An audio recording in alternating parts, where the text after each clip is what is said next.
Sir అందరికీ నమస్కారం అండి. నా పేరు తేజ జగ్గయ్య చెరువు అండి. నేను జనసేన కార్యకర్తనే. ఎలా అంటే అండి, ఈరోజు పవన్ కళ్యాణ్ గారితో గోకులం గ్రాండ్లో మీటింగ్ ఉంది. వార్డు కమిటీ మెంబర్లు అందరూ కూడా వార్డుకి ఇద్దరిని చొప్పున వేస్తున్నామని చెప్పేసి లిస్టు తీసుకున్నారు. లిస్టు తీసుకున్న తర్వాత అందరూ కూడా వెళ్ళి అదే గోకులం గ్రాండ్ కాడ గేటు కాడ నుంచున్నారు. జనసేన నాయకులు అందరూ కూడా నుంచున్నారు. కార్యకర్తలు, మహిళలు కూడా చాలామంది ఉన్నారు. మహిళలందరూ ఉండగా కూడా 2 గంటల సేపు అక్కడ గేటు కాడ వెనక్కి దోసేసి బాడీ గార్డు అలా దోసి ఇలా దోసి కార్యకర్తలందరినీ ఎతవలను చేసి పాడేశారు అక్కడ ఉన్న వాళ్ళందరూ కూడా. తర్వాత అదే సెకండ్లో ఒక అరగంట గ్యాప్ ఇచ్చుకొని వర్మ గారు ఆ కార్యకర్తలందరినీ తీసుకున్న తర్వాత టక్మని గేట్ ఓపెన్ చేశారు. ఒక్కరు కూడా బయటికి లేకుండా టీడీపీ కార్యకర్తలు అందరూ కూడా లోనికి వెళ్ళారు.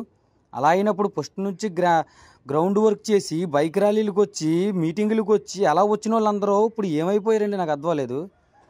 ఇందులో చాలామంది ఉన్నారు కదా అక్కడ గేటు కాడ. వాళ్ళందరికీ ఏమైనా బాధగా ఉంటే ఆలోచించండి ఒకసారి. అసలు ఉదయ్ శ్రీనివాస్ గారు ఇది కరెక్ట్ అనిపించుకుంటే, ఉదయ్ శ్రీనివాస్ గారికి ఇది కరెక్ట్ అని అనిపిస్తే చెప్పండి.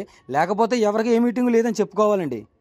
అక్కడ నుంచోబెట్టి గేటు కాడేమో జన సైకిల్ అందరూ అక్కడ నుంచున్నాక టీడీపీ వాళ్ళు లోనకి వెళ్ళాక జన సైకిల్ అందరూ కూడా ఏమైపోయారు.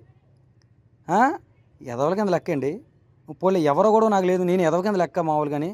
నేను పార్టీలో సేవ చేశాను, మీటింగ్లు జనాలను కాగేశాను, బైక్ ర్యాలీకి బైకులు పెట్టాను. నాకు వస్తుంది మంట, మిగతా వాళ్ళకి మంట వస్తుందో లేదో తెలియదండి నాకు. ఓకేనండి. దీన్ని బట్టి మీరు అందరూ ఆలోచించుకొని నేను మాట్లాడింది కరెక్టో రాంగో అనేది ఒకసారి ఆలోచించుకోండి. నేను 14 సంవత్సరాల బట్టి నుంచి వెయిట్ చేస్తున్నాను. నన్ను తొక్కేవాడే కానీ నన్ను తీసుకెళ్లేవాడు ఎవడో లేడు. ఇది అమ్మ జీవితం. ఎవడెవడో వస్తున్నాడు, ఆడిని మనం భుజం మీద ఎట్టుకుని మోయవలసి వస్తుంది. ఈరోజు వారాహికి పర్మిషన్ తీయలేదు. అక్కడ ట్రాఫిక్ జామ్ అయిపోతుంది. పక్కన బోల్డ్ లేవుడ్లు ఉన్నాయి, వెళ్ళి మాట్లాడుకుని మా కార్లు ఇక్కడ పెట్టుకుంటాం 2 రోజులు అని చెప్పచ్చు కదా. చెప్పే నాదు లేడు. ఎందుకు వచ్చిన ఇన్ఛార్జ్లో ఏంటో. పవన్ కళ్యాణ్ గారు వస్తున్నారంటే ఏర్పాట్లు ఎలా చేయాలి? ప్రజలందరూ కార్యకర్తలు తిడుతున్నారు. ఇక్కడ ఇన్ఛార్జీలు ఎవరు బయటికి కనిపించరు.